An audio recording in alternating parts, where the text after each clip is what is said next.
What is up, everybody? Michael here, bringing another video today, and I'm with my dear friend and co-host Donovan to talk about Scream 3. Back with another episode of the Woodsboro Retrospective. Donovan, how are you doing, my friend? Doing really well, Michael. Folks that have been listening to this series know that we have both been highly anticipating getting to this episode to discuss Scream 3, so I'm excited to dig into it. Yeah, very much so. I think to start, we should talk about like our history with this movie a little bit. I think this is, for me, the Scream movie I've watched the least. I think I've seen this movie maybe twice prior to this watch of it, and I remember liking it, but it being noticeably worse in my eyes compared to the rest of the series. And we'll talk about my new thoughts and revisiting it, but I would love to know where your history with Scream 3 began too. Yeah, I'm the same. It's definitely the one I've seen the least. I think I've seen it. I still seen it multiple times because I was in a phase like in college where I would like rewatch 1 through 4 every Halloween. So I've definitely seen 3 a good amount of times. Um, I think it's very clearly like the worst Scream movie, but I don't think it's all that bad. Like I think if I had to go thumbs up or thumbs down, I give it a thumbs up. And I think it's a lot better than the worst entry in most other horror franchises.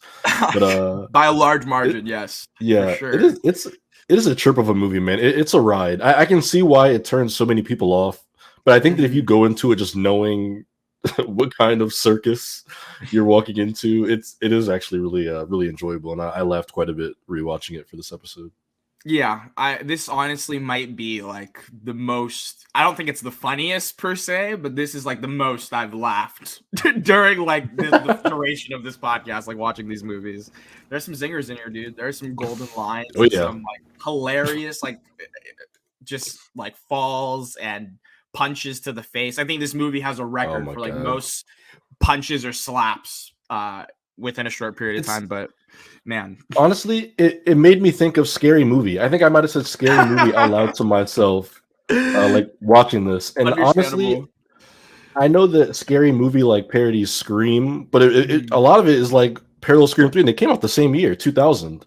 Yeah. Um, but yeah, just even like Sydney pushing a cart down the stairs at Ghostface. There's just so many like golden moments, and I'm like, this is when Scream really started to know what Scream is as far as like the Yeah. sequels went. Yeah. I don't think this movie gets enough credit as well. Like, yes, it's the worst Scream movie, but there is genuinely like a lot of that Scream magic is there, right? Like Kevin Williamson still directed this movie, despite it being under a different writer, production issues, blah blah Mhm. blah.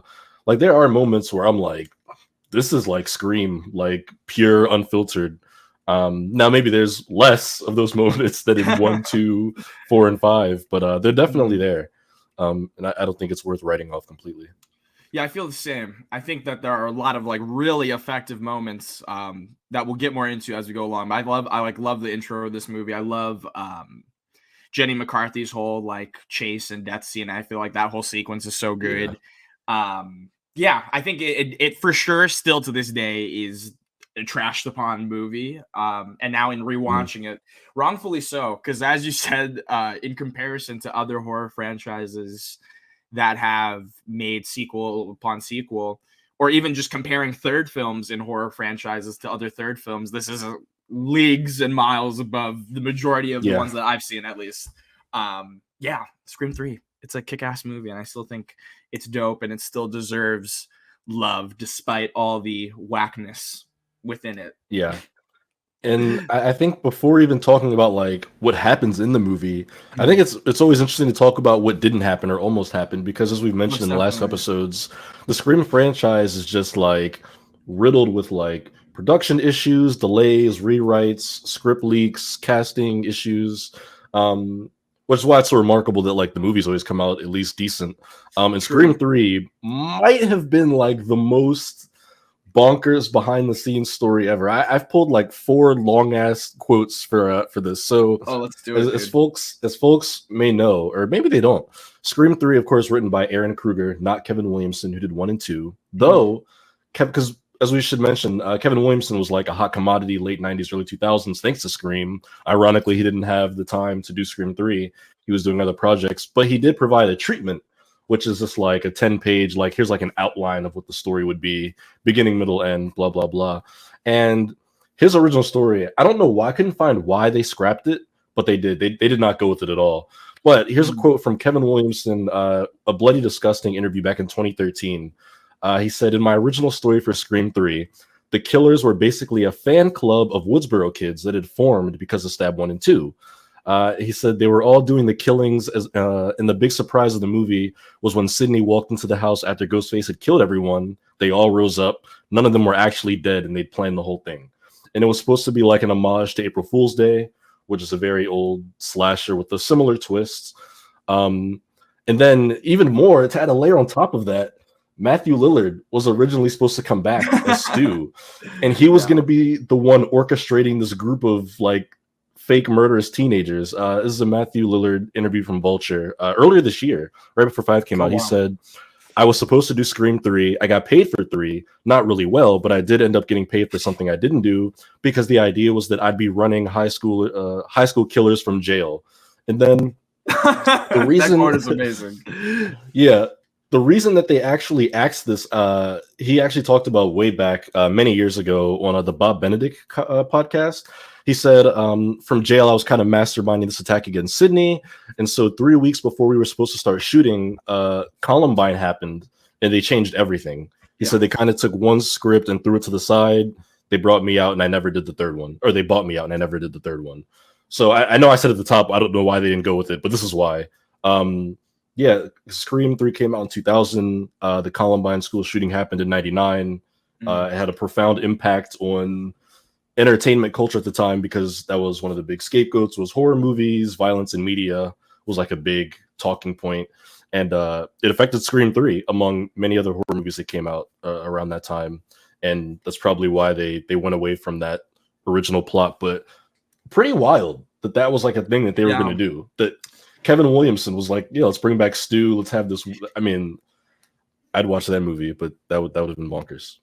Yeah, I would have watched that too and probably loved that whole idea.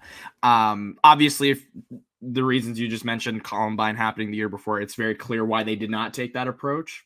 But it Mhm. is funny and odd to see how this canceled movie and canceled script has still fueled rumors of Stu like pulling strings up to Scream 5. Like before that movie came out, we were talking, many people were talking about that as well.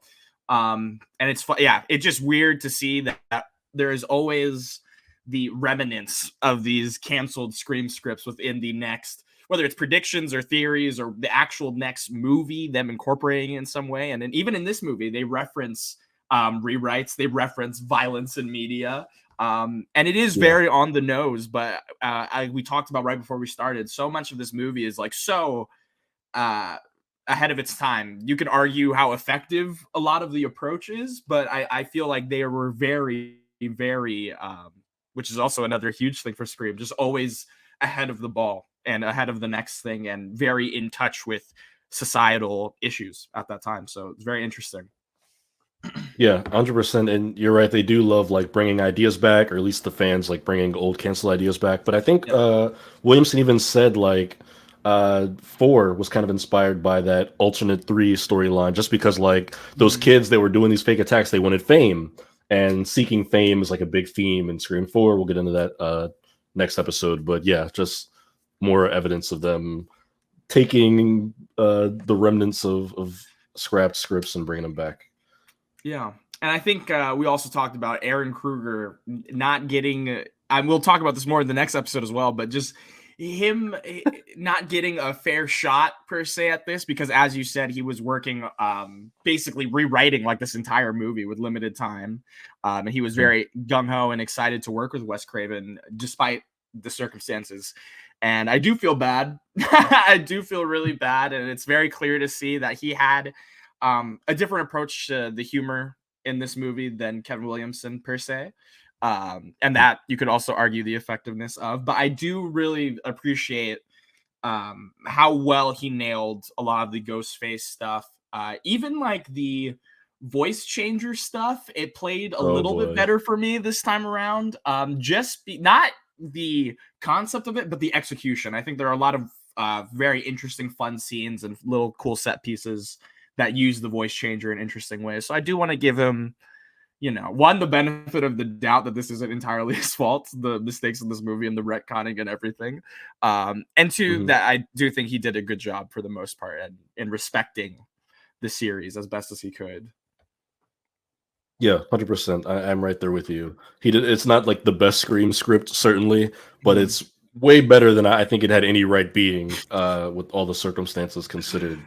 But yeah, man, might as well dive into this opening scene because it is a Scream movie. Dude. Let's do it. We've got a cold open. So this is a hard thing to talk about now, because just after we had a whole episode talking about Cotton Weary being dope, movie opens with him, and you immediately know this is probably more than likely the end of Cotton. He's in LA now. He has a show, 100% Cotton, where he wears his white suit and white sweater. It's a fantastic show name.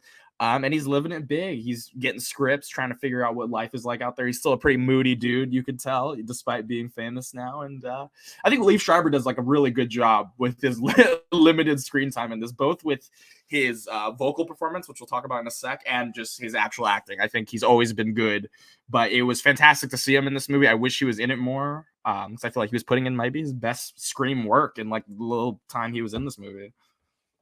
Maybe, yeah, he's really good in this. I also love that he's in a car in LA traffic when this opens. We talk about like the Scream franchise progressing with real life technology, where now we've got like character in a car with a cell phone, where like even Scream 1 4 years prior, that would have been not a real thing that was happening to the average person.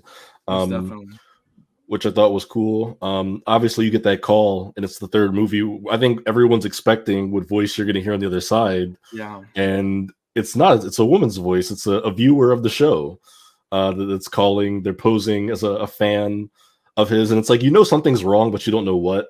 And then after like a back and forth, they drop like that it's the ghost face using some new voice changing technology because he's asking him where's Sydney, because of course Ghostface wants to know where Sydney is.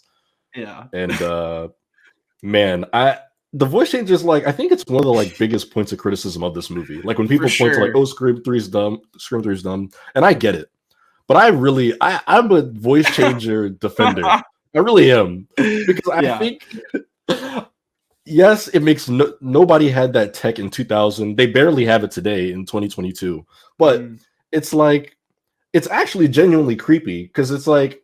It plays with everything of all the rules. It plays with all the rules of the franchise. Whenever characters are talking on the phone and they're like, oh yeah, I'm right here. I'm driving to the studio. And they hang up. You're like, wait, what? And then just hearing like those like Ghostface threats or those like one-liners that Ghostface drops, put in Sydney's voice or Christine's voice. That's really effective. And it's creepy. I agree with you. But the reason the one sin about the voice changer is that it means we get less Roger L. Jackson. And anytime you're taking lines away from Roger L. Jackson, that is bad. I cannot defend that. That's a sin. Yeah, but this is probably cool. the least that he spoke. Probably somewhere out there on the internet has actually calculated that, but this feels like the least amount of Roger L. Jackson in one of these movies. But I do agree with your point about the voice changer. I think it provides a lot of effective scenes, especially this first one we're talking about, and the whole scene with like fake Cotton standing outside the door and like yelling at Christine and being like, let me in, and all this stuff is like so good, and it lets the actors also in the cast like give a little bit of a performance outside of like their wheelhouse of their characters, which is fun. I think the biggest thing with the voice changer, like the main problem I have with it, above even its usage, above its existence, is the mere fact that the killer of this movie has Maureen Prescott's voice on this voice changer. Yes. Where? How does he have? I listen. It's already hard enough to convince me that he had Dewey's and all this stuff. Dude, he had Maureen speaking full on sentences into that thing, and it was coming out crystal clear. Like it wasn't distorted or nothing. When they first do that, when he first uses Maureen's voice, I have in my notes. I'm just like, okay, question mark. I'm like, how, when, and how? I was like, this woman's been dead. That was like the Ghost Vision thing. I was like, oh, this is the Ghost Vision, but no, it was the voice changer all along. Yeah, I'm like, even I can suspend my disbelief and be like, yes, he has a device that can mimic, I guess, through AI tech human speech in the year 2000. on a little portable hand device. But even that, I'm like, come on. I'm like come the hell on. Dude, the thing has like But 7 buttons on it. That's it, man. You know, it doesn't have a yeah, USB port or nothing. It's like, how is this functioning? Oh just a man. walkie-talkie. But yeah, that opening scene though has some really like interesting moments because obviously Ghostface starts threatening Cotton's girlfriend. He's like, Christine's in the shower now, and then we cut and we see like a POV shot of Ghostface walking into their bathroom. And I'm like, is this the first time Scream just does like a through the eyes of the killer POV Like a shot Michael like that? Myers style Yeah, it was POV. very Yeah. Halloween-esque, and I know 4 had like cameras and stuff. That's a little different. But this is just like we're just seeing through Ghostface's eyes as he walks into this bathroom, which I thought was interesting. Yeah. And then Christine's in there, none the wiser. And then when the Ghostface is manipulating Christine and he's talking in Cotton's voice, Christine says, I wrote this quote down. She's like, "You know, I don't like your stab games." And I'm like, what has Cotton been doing? Is he like role playing Ghostface in the bedroom? He's putting on the mask and getting down. Yeah, I'm like, what are his stab games exactly? That's kind of weird. That stood out to me. But again, see I do that think cut it's of the movie with his stab games. oh my god, this extended half-hour long intro. But again, though, this is where the voice change is really effective because obviously she hears the voice. She's like, "What's going on with you?" And then like Ghostface pops up. She runs for her life, and then like she closes the door. And then it's like his voice again, and he's like, "Open the door so I can like cut you up." Blah blah blah. And I'm like, that's really fucking creepy. And then Cotton comes home, and then it all gets like thrown. It gets reversed on his head because then she's like, "No, I don't trust you." Yeah, It's just a which very I good scene. love. Yeah, I think Mhm. that aspect of it is so brilliant. Like, I think that's the best usage of the voice changer and adding to that element of what Scream is and the deception and the mistrust and the scene where she's like swinging on him when he finally gets home is like, that was horrifying to me too. I was like, this is horrible. Like, this is like the worst case scenario right now for everyone involved. And yeah, I think this movie does do a good job too of making you feel bad for the victims. This I feel like it does a very good job of actually giving them the time of day, and respecting them for the most part. I think there are a few like funny, really funny deaths in this movie that are so like silly and outlandish. But for these two especially, I feel like the serious approach, a very very serious approach to them, are super effective to start the movie. Yeah, it is. And again, just the choice to make Cotton and his girlfriend the opening kill. What a 3-movie arc for Cotton Weary, you know, from a like 2-second on TV cameo in the first movie to supporting role in Scream 2 genuinely, where he's very like intimidating and kind of weird and you're kind of unsure of him, to this fully realized his character, he's kind of got what he's wanted. And then he goes out ironically at the hand of Ghostface because he didn't tell Ghostface where Sydney was. Yeah. Which is all he wanted to know. Which is also kind of funny when you think about like the grand scheme of things and who Ghostface. I understand that maybe he was just trying to take out Cotton first. I get that. But trying to find out where Sydney is, dude, Cotton's not going to know that information. Yeah. Dude. He's not privy to that information at all. Even in the like a normal circumstance, he wouldn't be privy to that information, you know? Yeah, if you want to get in touch with Sydney, you call Gail, Dewey, who both public figures should be very accessible, just as much as Cotton was. But yeah, I think knowing who the killer was, I think he just wanted to kill Cotton. It makes sense. He was tired of him, tired of his antics, his on-set antics. I thought the last thing I want to say about this scene is that there's like a quote. I think it's in like the radio in the background as Cotton's like rushing home, and it was just very quick. But I loved the juxtaposition of like what was happening versus what was being said on the radio, and it was like just a quick quote saying, "Carnage on the streets, and there's a lot of carnage on the streets, and remember, it can happen to you." As Cotton is like rushing home, like praying that his girlfriend is not like murdered viciously.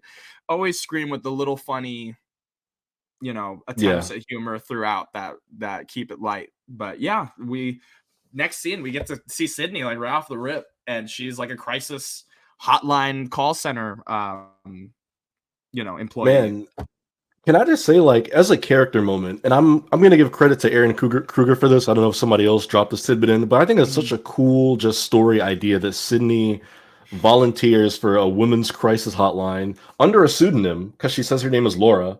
So she's not even doing it for like the acclaim or praise. They just drop it in there in the beginning. She's not like telling someone. It's just her. She's like, hey, women's crisis hotline. Somebody calls about like a domestic abuse. They're like in tears. She's just consoling them. I'm like, this is why Sidney Prescott, it just continues to be like the final girl, the quintessential final girl. Such a cool thing. We see her like her little like farmhouse is locked up like Fort Knox. She's got the gate which has a keypad, which I love you, Sydney, but that keypad on the gate is not stopping anybody from jumping that fence. But then she goes into her house and there's another keypad and like locks on the doors. And I'm like, I get it. Totally understandable. Showing you that she's like not fucking around after 2 murder sprees that she survived here. But yeah, and she's got like a golden retriever. I love how Sydney has a beware of dog sign on her fence for her golden retriever, which I thought was really funny. I'm like, the most cute and friendly, cutest dog ever. Yeah. Dogs. Yeah, the last ones that'll ever attack somebody. But I thought that was a great touch. Whatever set dresser thought that'd be a funny addition. Yeah, I also love this whole aspect of Sid's character. I think it's funny because in preparing for this episode, I was reading like reviews of this and whatnot, and both from now, people watching it now, and from when this movie actually came out. And I've seen a lot of people actually were not fans of like Sid, the whole Sid call center thing. And the reasons, I guess, behind that are that she was always like tormented on the phone and that she would take a job like solely working on the phone. I get that. But at the same time, I agree a lot more with you in saying that this feels like the natural progression of this character, that she wants to help people. Like it doesn't, regardless of her trauma that is linked to a device, a phone or whatever it may be, is that her intent and her good nature is compelling her to want to help regardless of whatever her trauma may be. And that's how I took it to be. And even if it wasn't, like, I don't even care. I don't mind. I thought it was a very good touch. Yeah, I agree with you. I don't think her fears manifested that way. I mean, trauma, everyone processes trauma differently, and hers clearly, you see when she has like 7 locks on her door, you see what she's afraid of is the home invasion of it all, because she's seen Ghostface jump through windows and sneak in through front doors and stuff. So I think that's what she is afraid of. The phone specifically may have never just been something that terrified her, which makes sense, I think. Yeah, I really like that character moment. I completely forgot about that before rewatching. That was the thing they did. Yeah, I love that take, and I honestly I like what they do like with all the characters in this. I feel like they actually gave a lot to the central 3 in this. Maybe Dewey a little less so, but Gail and Sid specifically. And we get into the next scene immediately with Gail, and she's like, this is also so funny because this immediately reminded me of X-Men.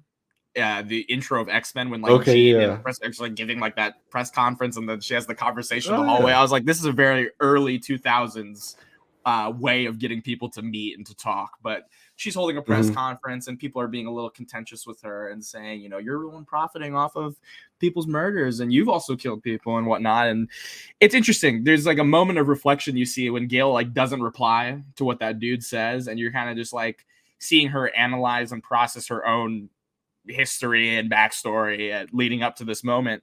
And honestly, like, she's one of, if not the most interesting character in these movies, solely because of how drastically her character has both evolved while also sticking to her roots of being the best investigative journalist on planet Earth. So much so that Kincaid, for whatever reason, is like, work with me on this case. I need you.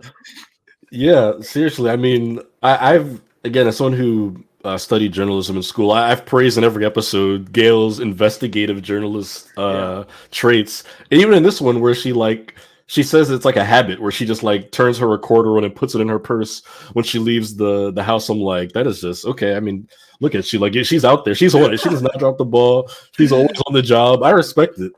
It was funny seeing the first time we see Gail, those bangs that Courtney Cox infamously hated, along with probably a lot of people. It's just funny how Gail's style and look is such a thing throughout the Scream franchise. Ever evolving, always changing, for better and for worse. Yeah, and it's something that they reference in a future Scream movie in 5, where Gail's like, when she's on the TV, she's like, never let me get bangs, or something like that. Just playing to that. But I like the scene. Good intro for Gail. It's just, she has quite the arc. Like you said, she might be the most interesting character. When we first meet Gail in Scream 1, she's the most like slimy, hateful tabloid journalist. Totally. Just like every stereotype crammed into one.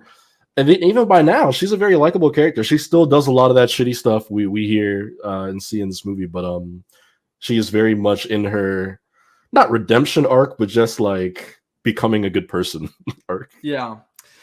Her desire in this film is very clear that she's more just like eager to help and figure this out rather than like get a story out of it, which I enjoyed too.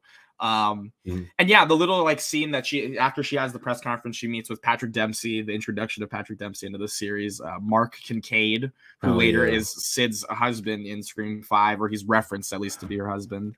Patrick Dempsey in this movie, there is something like so weird about his performance, and I don't know if I like it or not, but it is like a very interesting thing to witness. And from moment one, he is like the most, I wouldn't even say like suspicious, like it's not like sus per se, but there is like something like this dude has like a problem or something. Like he has like some like he was Batman or something in a previous life. Like he has some deep-rooted like serious issues, you know. I love that Patrick Dempsey is in this movie. I think I agree with you where his character and performance is very weird. I think it's deliberate. We talked in previous episodes about how like they very intentionally made decisions in the script, or even just like the blocking and dressing of characters, costuming and whatnot, to make a lot of people seem like they could be potential suspects. And I think they tried to do that with Kincaid, but they just really like pour it on in some scenes where it's like, we get it, like he's suspicious. But it's like, it feels like his character is building up to some like reveal, right, or some revelation in the third act. There are moments where even me having seen this movie and knowing how it ends, I was like, wait, what's about to happen? I'm like, no, he's innocent. Like we know where this character goes, but I feel like they really wanted him to be like a red herring, but it doesn't come off subtle or anything. It's just it's very weird. I think, like you said, I understand the intention of that. Like all the decisions involved in that performance and the writing of this character, I understand. But the execution of it, and the fact that also that Sid's like, oh, I like this dude. Like this is the dude I'm gonna actually spend the rest of my life with.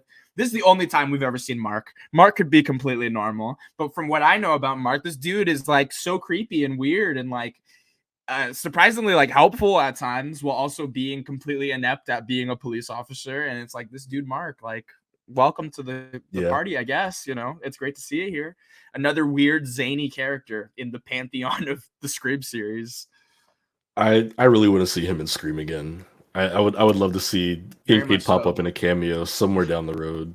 That character needs to come back. Just them referencing, just the fact that we know he goes on to marry Sydney. Watching this movie with that like future knowledge and context, I'm like, that is so bizarre. But so weird. I dig it. I dig it though. It is certainly something. And then after the Gale lecture is when we go to the set of Stab 3 in not in Woodsboro, in Los Angeles, where they've dressed the set to look like Woodsboro. We get Red Right Hand as soon as we come into the Woodsboro set. Immediately. Yeah, very, very fitting. I love that we see an actual Stab set. Again, it feels like the natural progression, right? Where like Scream 2 introduces the concept of movies based on the events happening. We see a bunch of people watching one. I think it's cool that we see a bunch of people making one in this one. And then we also meet a lot of the secondary characters, a lot of whom will become fodder for Ghostface throughout the story. I'm not the biggest fan of the supporting cast. I think I knew you were going to say that. I don't know how I knew, but I knew that was what was about to happen.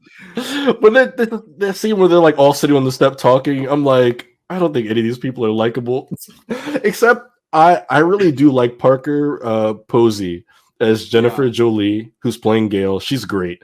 As somebody that's like playing somebody, awesome. And then just because he's just too silly not to love Tyson, fucking hilarious character. This character, like, I feel like this was like a stereotype or like an archetype for characters in slashers of the early 2000s, late 90s. 100%. They would have a black comic relief character, usually male, and Tyson is that character in this movie. But the thing is with Tyson is the fact that he, for the most part, is like a generally like he's like a you like him. He's like a funny guy, but you're not laughing out loud at anything. But when this movie is wrapping up, he is the star of the last like bit of this film, because the shit that comes out of this man's mouth when he's being chased is so divine. And that sound bite will probably be played at multiple times throughout this episode just because I enjoy it so much. But man, I love Tyson. What does he even say? He's like, "Oh, motherfucker," or like, "You're not gonna catch me," or some shit like that. When he's like running down the stairs. Oh, you motherfucker! He does call him motherfucker. I have another line of his written that's around the middle of this movie that I'll reference when we get to that scene. Just going through the story here, but it's hilarious stuff. And then of course Gail shows up to the set. She's got on her neon suit, much more Gail-esque outfit. We meet Dewey, who has been hired on this movie to be a supervisor because they wanted somebody actually involved. That was the whole story. other thing that he was like, what is that? There's a character in this movie. I wrote his name down. Tom. Tom says like he's like the tech advisor or something for this movie. And I'm like, what does Dewey like? I understand that Dewey was like there, but what is Dewey gonna do besides like stand around and be like, oh yeah, I got stabbed right there and passed out for 45 minutes and I didn't know what happened. Yeah, and not only is the character playing Dewey in Stab named Tom, his name is Tom Prinz, which I wondered if that was a coincidence because Freddie Prinze Jr. was pretty popular at the time, late 90s, early 2000s. He's also in Scooby-Doo with Sarah Michelle Gellar, who he's still married to in real life. I wondered if that was a coincidence, just knowing how Scream loves naming characters after real people. It felt like too big of a coincidence to not be the case there as well. Even Jenny McCarthy's character in this movie, I mean, her outfit, first of all, and also her name, Sarah. and we talked about this in the last episode a bit, talking about Sarah Michelle Gellar's time working on Scream 2. And I don't know what this character was supposed to represent or imply about Sarah Michelle Gellar or that character or whatever that situation was, but it is so clear that there was some like very severe like disrespect or issue that they shared to get to this place. But yeah, very interesting and very weird. She even says like a line where it's like, I don't want to die in like 2 scenes or something like that. And then it happens. Yeah, she does. Right there on the steps, she does it. Yeah, she is one of, not the first, but one of the first to go. And I'm pretty sure before we leave the Woodsboro set, we get an exterior shot. And that's where we get our Jay and Silent Bob cameo. Oh, so weird. Of all characters to cameo and Scream. And it's not just a cameo, there's spoken dialogue. Yeah. Jay's like, he's like, hey, Silent Bob, there's, I don't even remember what he says.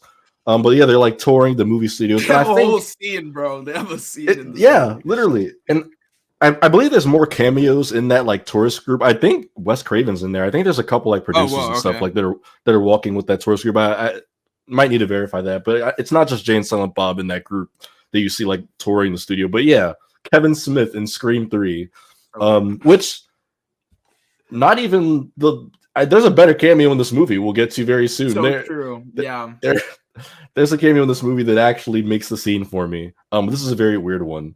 And again, just what random characters to include in Scream 3? Jay and Silent Bob. Jay and Silent Bob, and this is like just so out of place and odd, and like for people that have no idea who these actors or characters are, I can't even imagine like watching that scene and being like, what is this? Like what is happening right now? Yeah, sorry if you haven't seen Clerks. Yeah. What? But yeah, it's weird. It feels like one of those things, those small moments that people point to in the overall like Scream 3 is the bad one. Where if you're just like going off a checklist, that's definitely one you would have on there. Like, why is Jay and Silent Bob in it? Very weird, but it only takes up like 12 seconds of runtime, but definitely worth noting there. Yeah, I think another thing to note is you mentioning that you did not enjoy most of the supporting cast of this movie, or not, maybe not the performances per se, but these characters. And we should give them their names and stuff now, so once we get to their deaths and everything, we'll know who's who.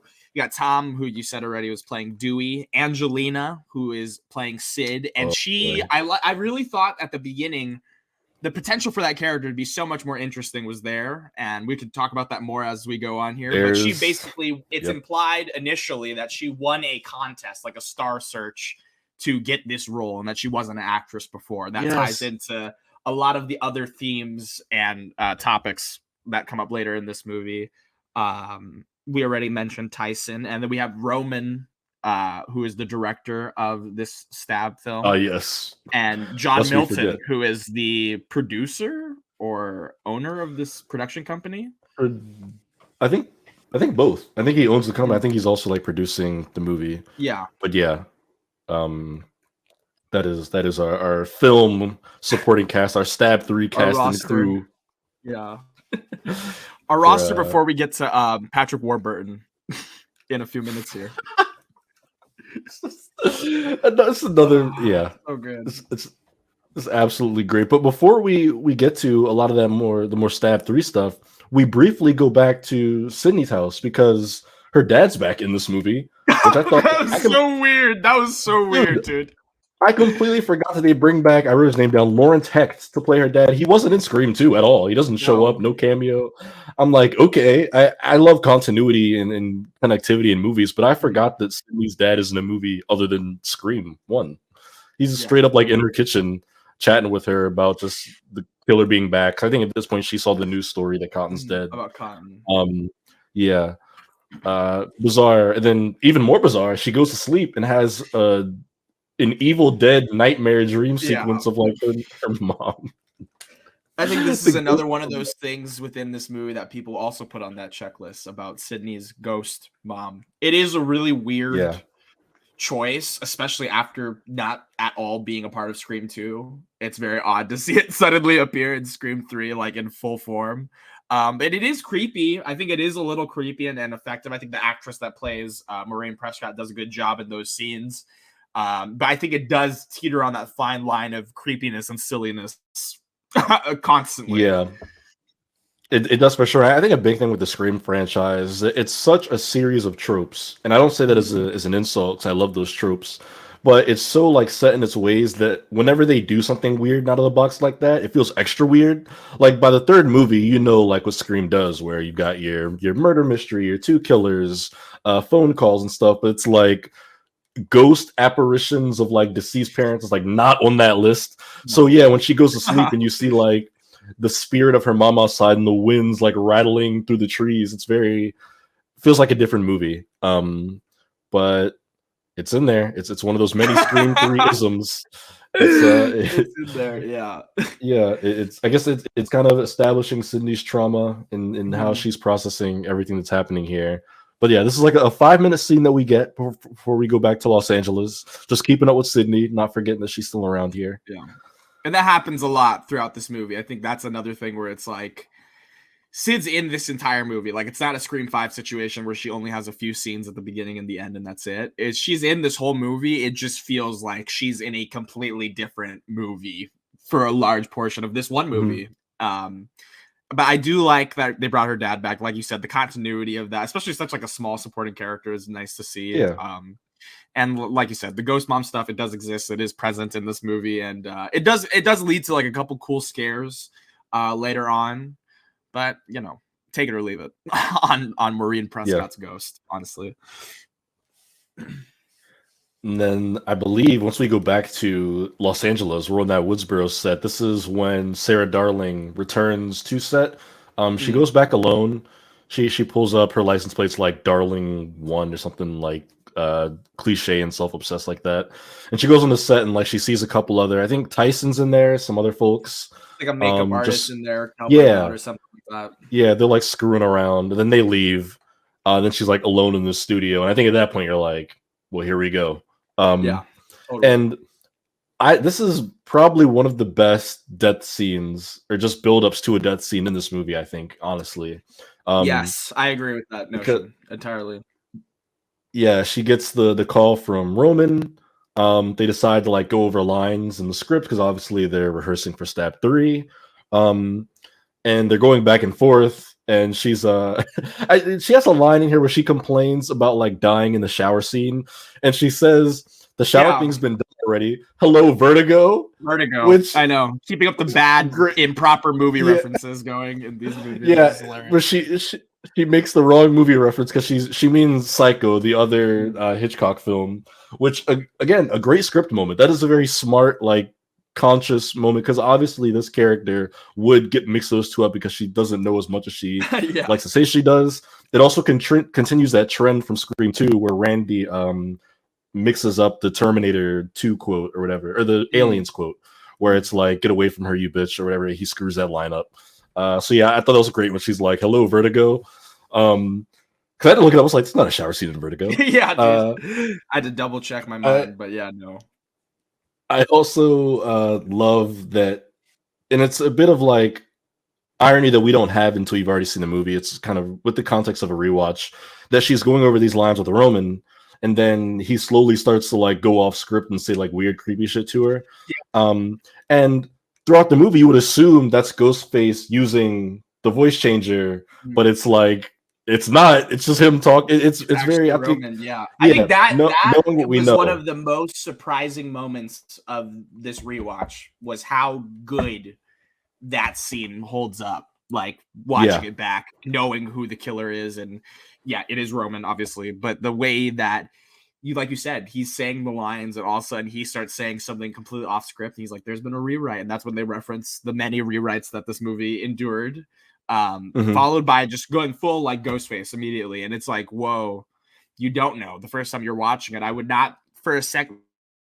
First of all, because you met him like 5 minutes ago, I wouldn't assume that this guy's the killer. But the fact that it did play out in the conventional Scream way, but similar to stuff that happens in Scream 5 that I love, it was like right in front of your face. Like it was just so completely obvious from moment one, you know. And the fact that he said that he would meet her there, and that becomes like a whole back and forth thing. I love that whole drama. If whether or not it was actually Roman supposedly that said that he would meet her there, that there are witnesses that said he would say that because of the voice changer. Very, very, very good play on Roman's part. I will give him the credit as one of the Scream killers for doing that. Yeah, above and beyond. I will. I will give Roman credit for that, and I will give Aaron Kruger credit for that. The Scream movies love giving you all the clues and putting it right in your face up front, and this is a very like well executed way of doing that. Obviously, this scene escalates because then she starts getting straight up "I'm going to kill you" threats from Ghostface, as he loves to do. She starts hiding. She goes to hide in the studio because she sees somebody else is there. I love that she goes into the wardrobe room with all the Ghostface costumes. Yeah. It almost made me think of that original story idea with the cult of Ghostface. Just seeing like 12 Ghostface costumes propped up, and it's like you just as the audience, you know, like one of these is not an empty costume hanging up here. So I love when the one mask just kind of slowly peers out, and you see somebody's behind it. Very effective. Then yeah, she gets done in. Yeah.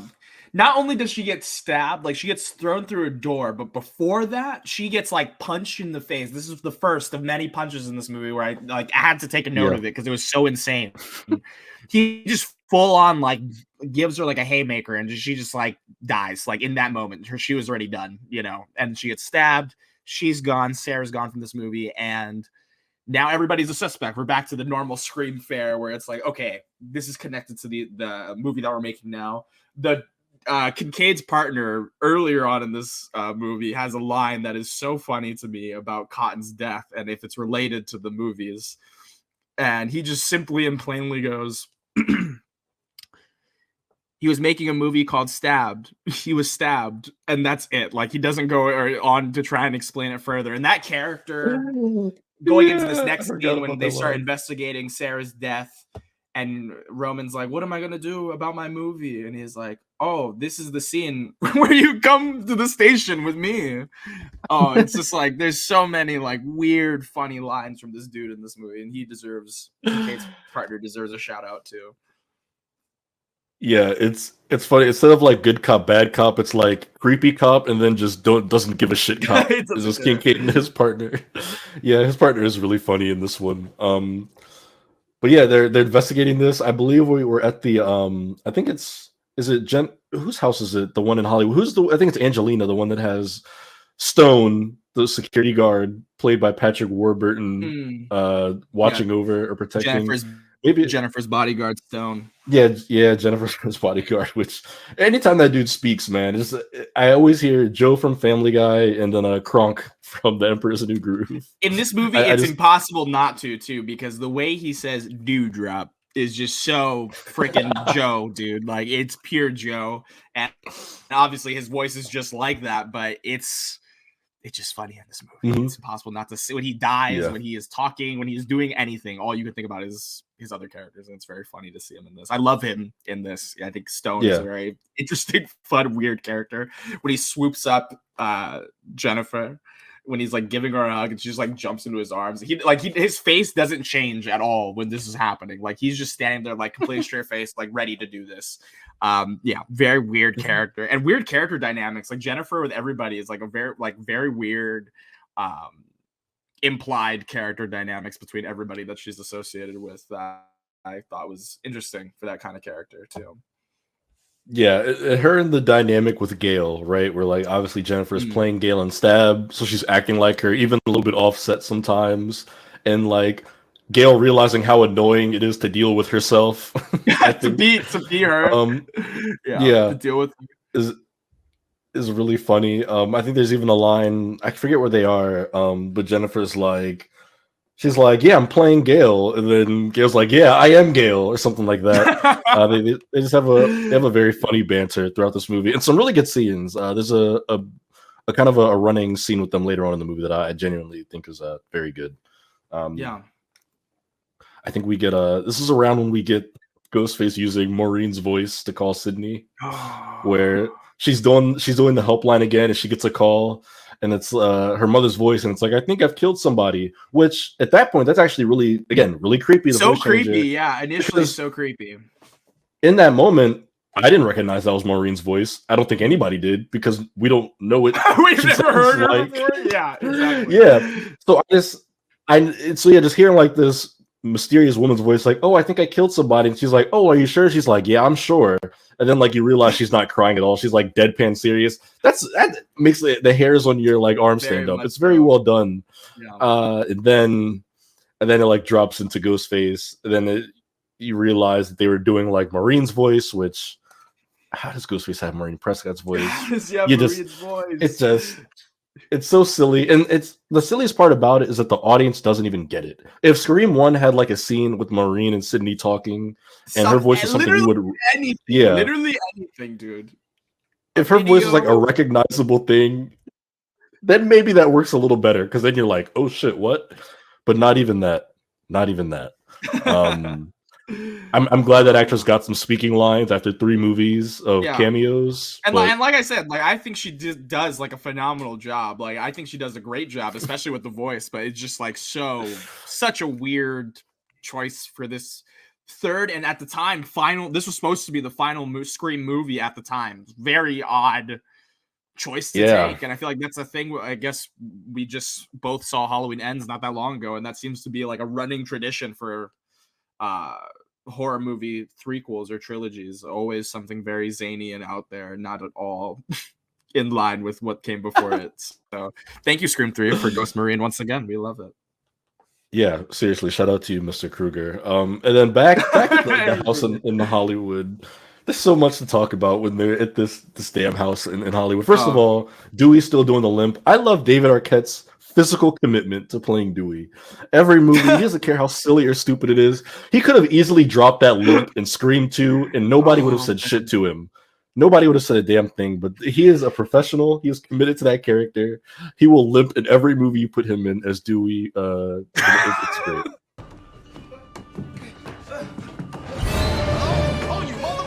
Yeah, Dewey Dewdrop's commitment to the physicality aspect of his role, like you said, is so good. Like I think I'm not sure if I remember him having it completely in Scream 4, but in this movie, like he is still like fully on board with the limp, and especially in these scenes at Jennifer's house, he's running around all over the place, and you get to see a lot of it. And I appreciate and respect David Arquette for not only doing that, but for having like the best face acting and weird twitch acting I've seen of anybody. The first scene where he sees Gale again and he's like trying to keep his composure as Jennifer is like mouthing off is the most hilarious thing ever. And I think David Arquette is just so he was perfectly casted to be Dewey, the affable, lovable deputy and the guy that you always will rely on. And I think something that we forgot to mention before we even talk about Jennifer's house some more is the fact that seeing that Gail and Dewey actually share where they're talking about why they're not together anymore. And that she left to LA. And once again, great chemistry between the two. I love that they both have a lot of room to breathe and really develop their characters in this movie. And they carry a lot of this movie. Honestly, they're the two leads for the most part of this one.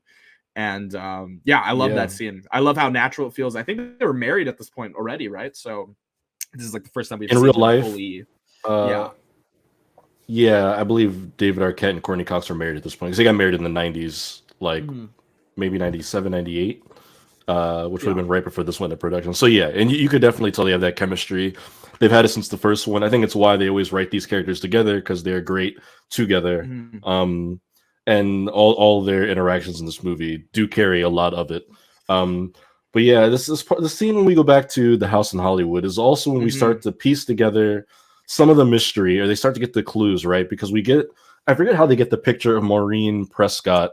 I think the first picture comes from Kincaid. He gives it to Gail, so she's aware of this weird Marine connection. I think, I don't know how it comes back into play at Jennifer's house, but I do know that the whole belief is that they're dying in the order of the script. But because, which is also a funny idea, the way they do this is that because there are so many rewrites, they don't know actually who the next person that's going to die is. And that's how they all end up having to meet at the house. And I thought that was very interesting. But one weird thing that I noticed, maybe I missed it, it was just said in a line or something. Why wasn't Tyson at the house?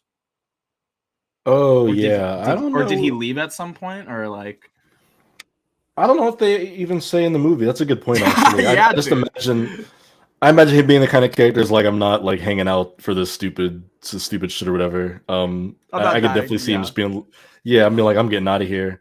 But yeah, I know, I believe, I think it's Gail that says, oh, like, Maureen Prescott was in Hollywood 28 years ago, which is like setting the groundwork for what will be this movie's big reveal at the end, which that'll be a doozy when we get to that. But just when she says that, I almost like wince to watch it because I know where that thread is heading, and I'm like, yep, she sure was.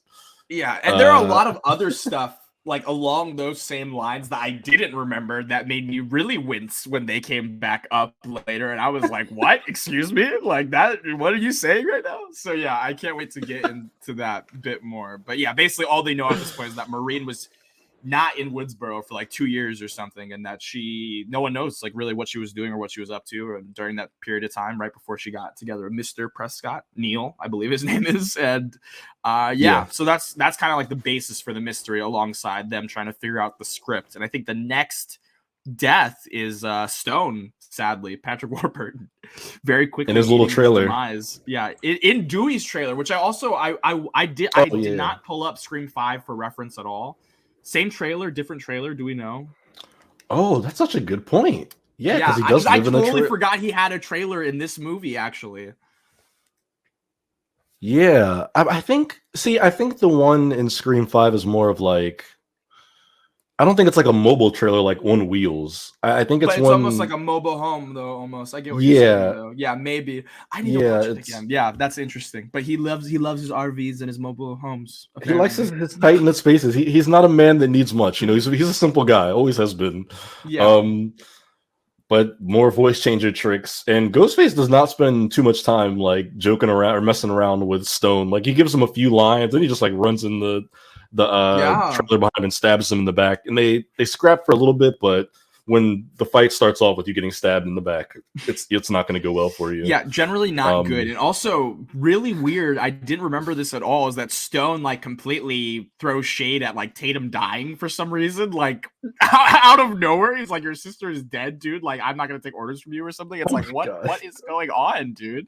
Why are you saying these things to Dewdrop, man? I get that he has a scene earlier where he's like, I don't want to take orders from you, and like I'm a Hollywood professional bodyguard, and you're just like a dude that's here. And listen, Stone, like we get it, bro, but dude, don't bring up Tatum. Okay, this is like this might be the first reference to Tatum since her death, and it's Stone being like, oh yeah. And it's probably the last one until Scream 5 when you see the like Tatum memorial. Um, yeah, very bizarre, and then even weirder. Which again, this movie is a comedy. When he's very clearly like face down, dying on the ground, and then we go back to the house, and he somehow got picked himself up Oh off the yeah. ground. I Oh don't know my how goodness. Yeah. he mustered the strength to get up off that ground with that knife Fully buried in his walk. back Fully walk. from the trailer, which is not, it's like 30, 40 feet. Like it wasn't a couple steps away to Mhm. the front of the door just so he can like fall over and die in front of everybody, which I'm like, what the hell? But again, Scream 3 moment. Uh, everybody Oh realizes man. Ghostface is here. We've got like our tension. Um, and then I love Ghostface faxing them live rewrites of the script because it's like at this point it's nighttime and the Oh fax man. machine, like This what scene. like what are crossroads of technology, right? We're in the 2000s now. We got cell Yeah. phones, but Ghostface is typing script rewrites on the fax machine, and they're running around to the different fax machines because she's got like 5 of them in her house. Yeah, for some And they're like for some reading, reason. I don't know. I don't understand what that whole deal was about too. they're reading the different lines because they want to know who's going to die next. And then eventually they all get the hint to leave the house. Tom stays behind, and there's a line about something about the person that smells the gas. And then Okay. Okay. This is a whole another can of worms that we're about to open about this movie. Is that listen, they were like, let's go outside, let's go inside, let's go outside, let's go inside. I get that. Tom's like, okay, I want to finish reading it. It prints out one more page. I get that too. He goes in. Suddenly, I don't know if there was a blackout in between them reading the first couple or something. I don't remember, but suddenly he's like, it's too dark for me to read beyond like the first 2 words, which doesn't make any sense at all. If you've ever read a piece of paper, if you can read it a little bit, you should be able to read the whole thing in the dark. I understand. And yeah, he flips on his lighter, which I guess people naturally do when they can't read in the dark, and he blows up because Ghostface starts a gas leak in the house, I guess. yeah, he had an open gas leak. I guess he was just either counting on somebody to open a flame, or he was going to do it himself if they took too long. But yeah, he Maybe. does that, and I mean, he obviously Tom's dead. Tom's dead as fuck. He gets like Dude, blown to shit. yeah, I'm gonna put the exact like footage up of it right now of his death. But when you see him die, it doesn't even look like the house is exploding. It looks like Tom is exploding from Yes, the it's combusting. inside and Yeah. like completely blowing up the house. Oh man, this is a fun movie. I noticed that too, and I thought of like X-Men First Class when what's his face gets the one that adapts, I forget his name, Oh, when they Darwin. like when he yeah, Darwin, when he like implodes in that movie. That's what it reminded me of, because yeah, it's like a half a frame where it looks like he's Just about to combust, and it just completely just blows up. and then the Oh, house just every piece of that house I mean, explodes like. every painting, every lamp in this place must have been like flammable or extremely explosive because this is crazy. Yeah, that gas leak had to have been started like 48 hours prior to Hours. him opening that flame. Because, I mean, it was like a Oh man. bomb was buried under that house and there is nothing left. It's like, it reminded me, it's like full on action movie explosion. I was like, Yeah. okay, wow, that was probably like the most intensive Yeah. production thing they've done in a Scream movie to this point. And the blast damage from that sends Jennifer, Dewey, and Gail like completely propelling off the mountain. And whoever did the stunt work on these falls, kudos to you, because I mean, I understand that you're professionals, but there's no way that wasn't at least a little bit painful. It looked horrendous, bro. Like that falling scene of them down the mountain, and then Dewey falls again like 5 seconds after that when he shoots his gun. He trips up and he falls again. Oh man, looked Yeah. so brutal. The- Good job on the stunt I work. do I do love that when Dewey sees Ghostface, he just opens fire. He shoots him like 6 times, like And he in the gets him chest. too. He like lights him up too, dude. Like Yeah, marksman accuracy. I just love that these characters are learning and they have like the real reaction as somebody who's like been a victim of a massacre and survived these Mhm. killings in the past. Like, yeah, you see Ghostface. There's no more that like sheriff shit, like ask questions. You're shooting, you're opening fire, and the chips are gonna fall where they may. But like, you're just not playing that game anymore. Yeah. So I love that Dewey's like, to hell with this. I'm opening fire. Although all chest shots, Ghostface is wearing protective gear, of course. So he gets away, And then, okay, so I'm gonna go into another deep dive here. So Ghostface disappears right after being shot like 5 times in the chest, and then Yeah. immediately when Gail and Dewey reunite by the car, Angelina pops up out of nowhere, and they're like, "Where were you?" And they're like, "That's suspicious." Like the characters straight up are like, "That's really suspicious," and it's a common theory that Angelina was supposed to be a second killer in the movie. For sure, without a Because shadow of a freaking doubt at yeah, this point, especially. what I didn't know is that on the commentary track for Scream 3, Wes Craven straight up says it. Him and the producer, they say that she was going to be a killer. There you go. Because obviously, so in the movie, Angelina is playing Sydney in Stab, and the reveal was going to be that she was secretly like romantically involved with Roman, and that she was his accomplice. And they thought that the idea that Roman would be dating the actress playing his sister kind of contributed more to his Oh, like sickness and like the just oh, how twisted his that mind is was and creepy. Yeah. how obsessed he was with Sydney, like that even on this like subconscious level, he was like dating someone that was her in a way. Um, and that they also would have made Angelina an old classmate of Sydney. That would have been a part of the reveal that they went to Woodsboro together. Interesting. Um, That's very which interesting. again, to tie it back to the beginning of this episode, another scrapped storyline that gets salvaged in a future Scream movie because in Scream 4, Judy, Ah, Judy Hicks. uh, Yeah, yeah. Officer Judy was a past, not student, but classmate of Sydney's. But that idea was cut. I'm still not entirely sure why they cut it. I think they just thought it would be cool to subvert and make it a singular killer. But Yeah. Wes Craven, apparently, before his passing, had went on record saying that in his mind, in his personal headcanon, Angelina was still a secondary killer. She just never got revealed. She just got killed, Mm. and then Roman Yeah. just took all the credit himself. Yeah, I could see that because there's also a scene that comes up a bit later when she like meets Sid in like the bathroom, and there's like no Oh reasonable my god. explanation for why she's behaving that way in that scene. And when you just brought up the fact that she was supposed to be like a former classmate of Sid's, like you totally could get that Mhm. energy from that scene that she's like, oh, this girl is like obsessed. And I think that's a Mhm. problem that I have with this movie, but appreciate about her performance is the fact that her character is very like tonally inconsistent. From like moment one, she's like seems like a very sweet, like chill character, and the kind of unfolding of that both ties into the main subplot of Sid's mom in a way, the innocence lost, but also it does come off super jarring when it does eventually happen, and it's like, okay, this is she's like a psycho all of a sudden, or like a weirdo, like I don't know what's going on, but yeah, very interesting character. It's And we also have to mention that moment before Angelina even appears where Jennifer, Dewey, and Gail get into like a punching match oh like outside the yes, car. yes. I love that Gail gets to just punch the shit out of Jennifer Jolie. It's a good callback to Gail getting punched in Scream 1 and 2 by Sydney. It's good that she gets to be on the other end of that altercation this time around.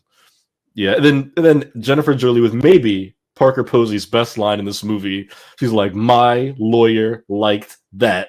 After Gail punches her in the mouth, I'm like, "You were Oh great, Parker man. Posey. You were great in this Yeah, she movie." Parker Posey Um, is so good in this movie, and like I've seen people argue also that she is like so over the top that it's bad. No, you're wrong.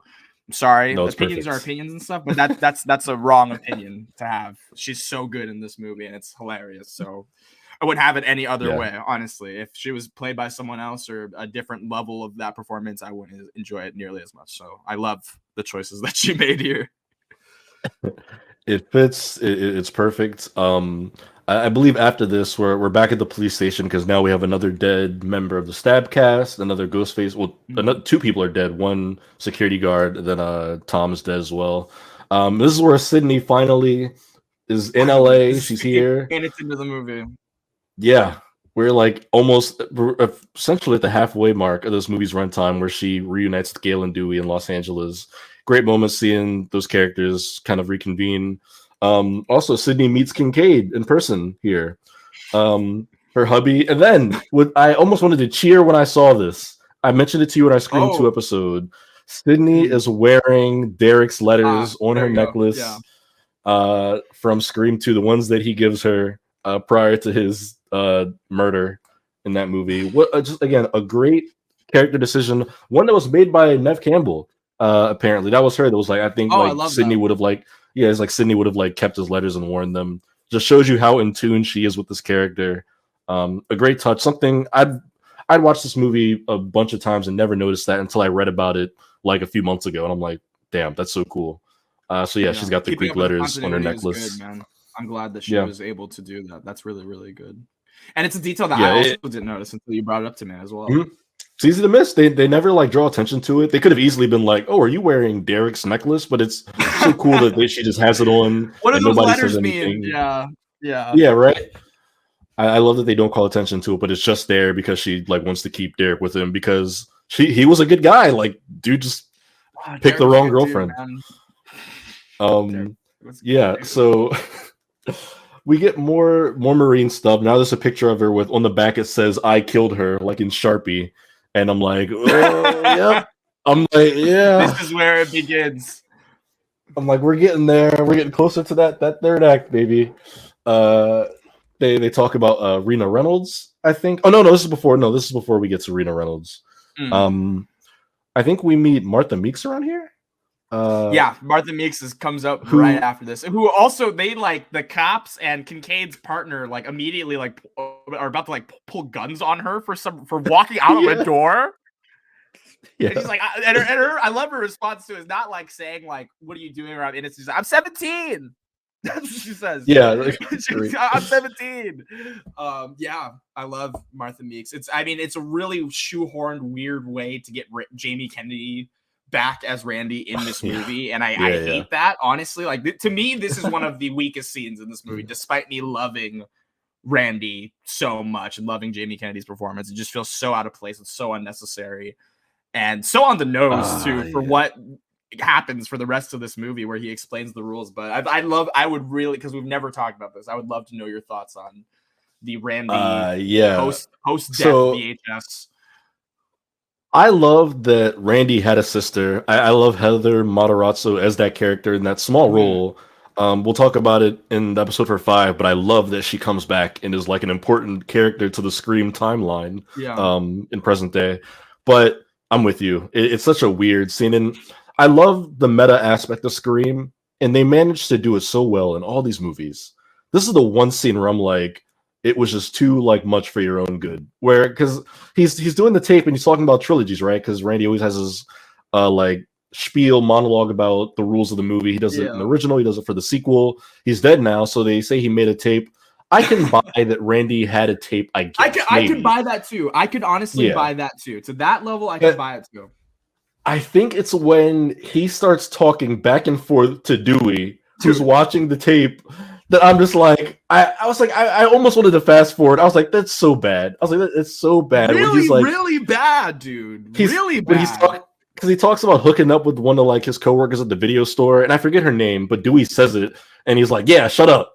And I'm like, "Oh, like that's not good." And Dewey makes a face like, "Oops, sorry, I should have said that." It's like, no, man, this can't not be happening right now. Especially because that is actually his intro. Like, that is the first bit of dialogue, like within the first big chunk of dialogue that he has is that. So it's really rocky, weird start already. And once he starts like getting into explaining the rules, my thing is that I want to know what movies he was pulling this trilogy rules for, because these things, I wrote them down. I don't know. I don't think I've seen many third movies with these elements in them. That's actually a really good point, dude. I haven't even thought of that, right? Because obviously Scream, he's referencing like Halloween. He talks about Friday the 13th. Even Scream 2, they're getting at a lot of the horror sequels of that era, even talking about aliens and stuff. What trilogy was he talking about in 2000? So because obviously there were by 2000 there were already a million Friday the 13th and Nightmare on Elm Street sequels, but most of the horror franchises hadn't been like done to death yet. I'm thinking like, okay, Halloween 3, this doesn't tie in anything in Halloween 3. Texas Chainsaw 3, no. Friday 3, no. Nightmare 3, no. Yeah, what movies is he talking about? And that's the It's thing is yeah, it doesn't make any sense because honestly this group of rules just feels like an excuse for the movie to do its final yeah. act and Those are for the you not to Scream 3's question it. rules. Exactly. Yeah, These are the rules for this independent film. This film standalone by itself, such yeah. as That's that not everything was true, and that a truth from your past will be actually revealed. The sins of your past following you. A superhuman villain was also a very weird thing to say. I don't know what that whole thing is about. yeah. That's weird. Maybe that was just a reference because people always talk about like Ghostface, superhuman, like moving around and being Maybe, everywhere at and once. also like I I don't get that know. in this movie he has like the bulletproof vest, so that kind of adds the element of like, oh, how do we kill him or Oh whatever. yeah, But yeah, it's a because weird. yeah, at that point, they haven't revealed to you that Ghostface was wearing a bulletproof vest. So maybe they want you as the audience member to be like, "Oh, that's how he got shot 5 times." It's not Supernatural. a, yeah, it's not a person at all. Which that would have made this movie worse. If there could have been a worse reveal, there it is. Can you Um, imagine that the end of this movie is Sid like shooting him down and she's grabbing like the mask, it just doesn't come off. She goes, "Oh my gosh, it's his face. This is his face." my God, please don't put that out Oh. there. No, What could have man, been? I could not. I could not imagine that. But no, as much credit as we've given Aaron Kruger so far throughout this episode, this is the one scene where I feel like the dude was just trying. I feel like he was trying to do a Kevin Williamson impersonation, and it just falls flat So as flat. I don't know what. Like deafening, like to the point where the movie, honestly, I was vibing with it a lot up to this point. Like where I was like, why did I not like this movie that much before? And then we got to this point and I was like, this is shocking. Really, really shockingly bad. I remembered the scene, but how it all plays out with the whole, like you said, the whole thing and talking back to Dewey and stuff is just like, man, not okay, dude. Not Not okay. good. The only silver lining is that right after this scene, we get Gail Weathers and Jennifer Jolie duo investigative journalists, which Yeah. brings us the Carrie Fisher cameo in Yes. Scream. I love that Carrie Fisher is in this movie. I mean, even before I was into Scream, I was always a Star Wars kid. Princess Leia is probably my favorite Star Wars character. I've always loved Oh Carrie wow. Okay. Fisher. Yeah. Heartbroken when she passed in 2016. I love that she's in my favorite horror movie franchise Mhm. in the self-referential role where they're like, "Wait, are you?" And then she's like, "No." She's like, "I was up for Princess Leia." And she's like, "Who gets the role?" The one that sleeps with George Lucas, because Crazy. there's that old theory that like Carrie Fisher slept with George Lucas, and for Yeah. her to reference that in a That joke in just shows you how awesome and hilarious that woman was. And it plays really well. As far as like celebrity cameos go, it's like the Jay and Silent Bob cameo, and then Carrie Fisher, great. And she actually influences the story because she she shows them does, like the dude. files, Yeah, she yeah, helps where them. they've got all the Rena Reynolds stuff from like 28 years ago buried in some cabinet. Um, just good. It was nice seeing Carrie Fisher. Yeah, R.I.P. she's great. She's great, and rest in peace, like you said too, because she's a talent and she's wonderful. And I love that she was willing to be the butt of a joke while also propelling the story forward. And I love like she Mhm. has a quick little line to Gail where she's like, "Oh, I don't want to tell you who you look like." And it's funny because in the last movie we got the whole Courtney Cox, Jennifer Aniston references, and now we're back here Yeah, with the Carrie Fisher referencing herself and then referencing Courtney Cox. It's very funny.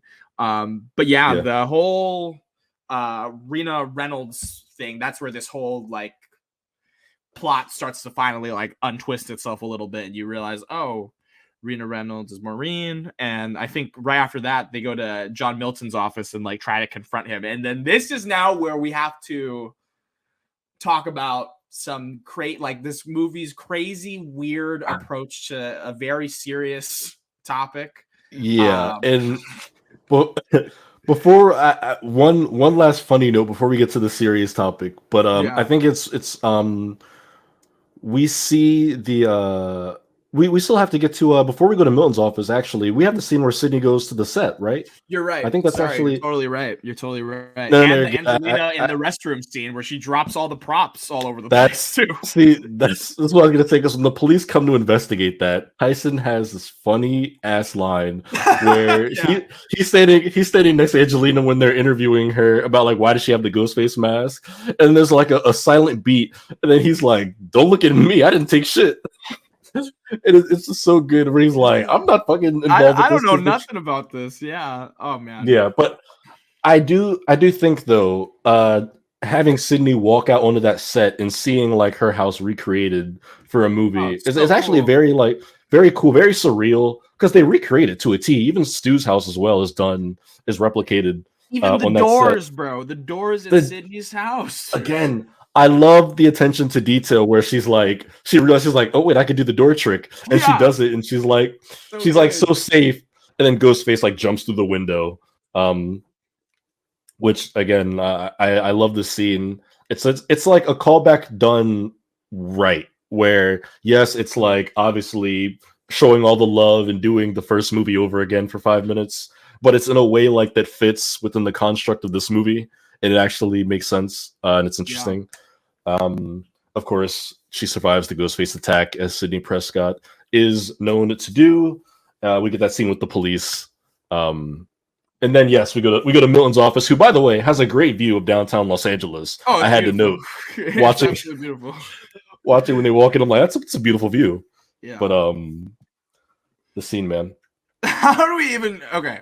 So this is the whole thing, everybody. So this is the whole thing. We're right now, trigger warning, first of all, because this is we're about to talk about sexual abuse, sexual assault, sexual harassment, Yeah.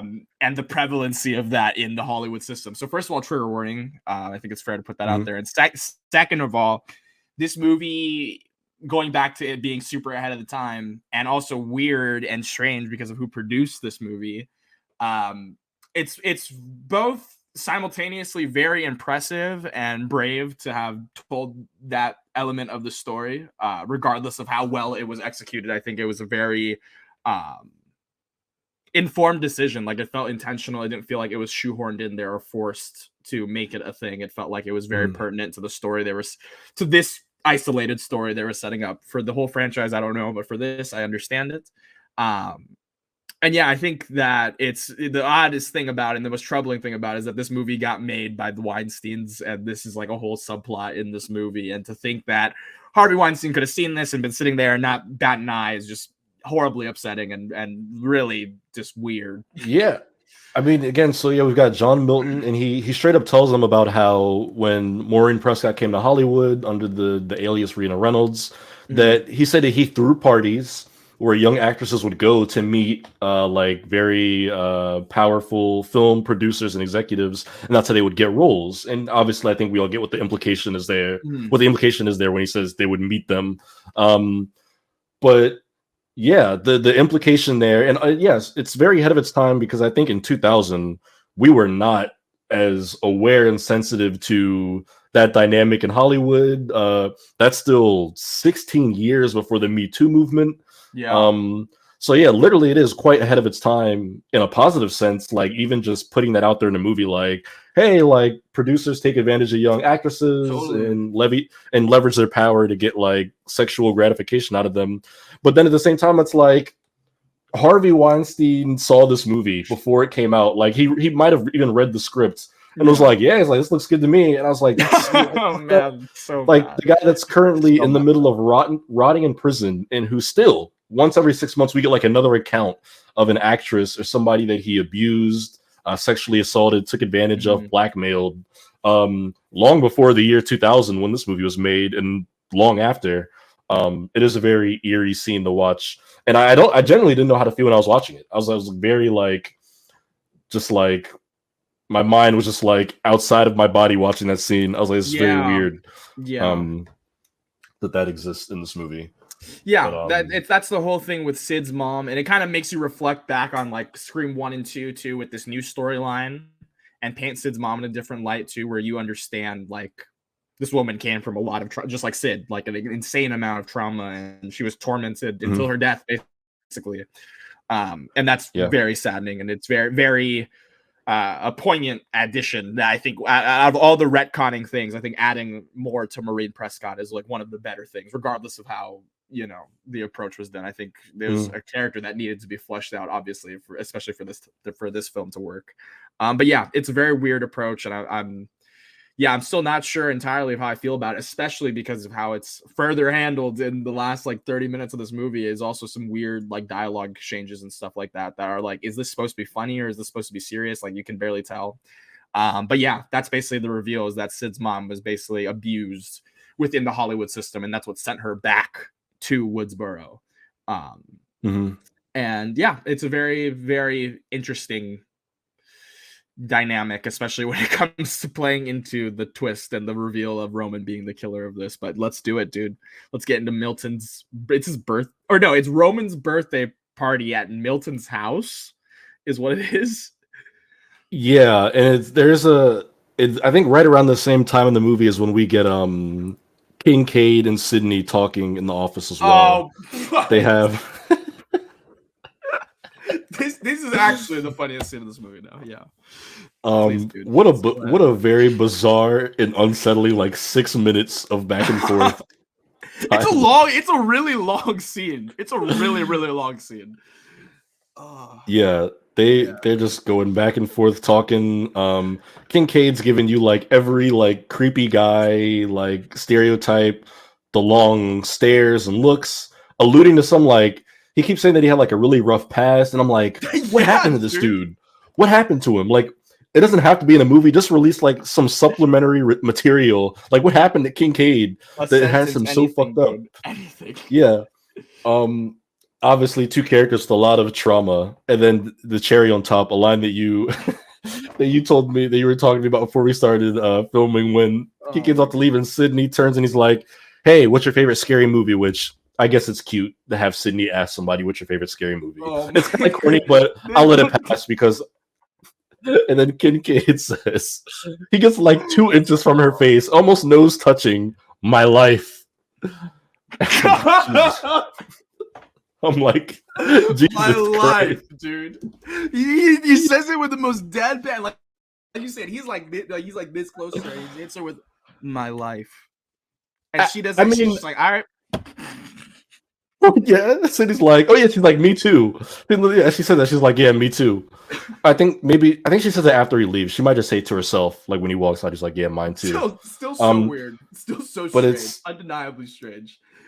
I'm like, why don't you just have him pull out the knife, like while you're at it, like while he's saying all this? I'm crazy. Don't you see it? I'm a psychopath.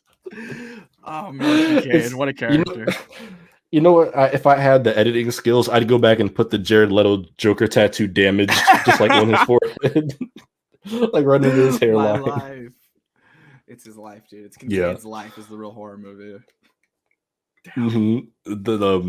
Yeah, so we're going to Milton's house, but only because Gail and Dewey and the rest of some of the other actors, I think Jennifer Jolie's still with them, they get a phone call from Sydney, which, again, I get it. The voice changer thing is weird, but I think it's cool that we have Ghostface talking as Sydney to Sydney's friends. And she's like, "Yeah, I'm going to Milton's house," which that is the killer trying to lure them to the house. It works because at this point, still nobody knows that Ghostface is doing the weird voice trickery. So yeah, they go to Milton's house. Roman lets them in. Tyson's already in there. Tyson's chilling, bro. He has a line to Dewey when he walks in. He's like, "Oh hell no!" He's like, "Have you not seen the stab movies? Every room this guy goes into." Yeah, he turns to a shish kebab, which is great. Love that character. This is Tyson's moment now, dude. This is Tyson's moment now. As troubling and not great as this third act is, I do really like Milton's house as a final like set piece. Great for a Scream movie, for sure. Yeah, it works really well. I think it stands with the rest of them. Stu's house, the theater stage from 2, and then Milton's house in 3. It's great. It works with the secret compartments, in rooms and stuff, and just knowing where characters are, people running to the basement. I think it works for what Scream is. Yeah. It's a very good final set piece. it adds so much to the whole like very seedy nature of like the truisms of like what happened in this house and stuff like that too. When you realize like why are these secret doors and Dude, like one-way yes. mirrors and like bedrooms and things of that nature, and you start to realize like, okay, this place is like actually like a hellhole, like horrible, horrific stuff has happened here. And it adds to the evil, dude. Adds to the evil of Roman's plan of murder and his nastiness that he's got going on too. Speaking of Roman, like he's here, like walking around. He goes to the basement. Chilling. We get a bunch of like old like movie props, which are all creepy, which I thought was cool. Um, we see him like open a chest, and that's the last time we see him before Gale goes down there. And I could be missing something, but Gale like opens that chest, and Roman's in there, Yes. knife in his chest, fake Yes. blood. He's pretty much like staged himself as one of Ghostface's victims. Totally. And Gale reaches in and checks his pulse. She like puts her hand on his wrist, and I'm like, "Did you not feel a pulse? He's not dead."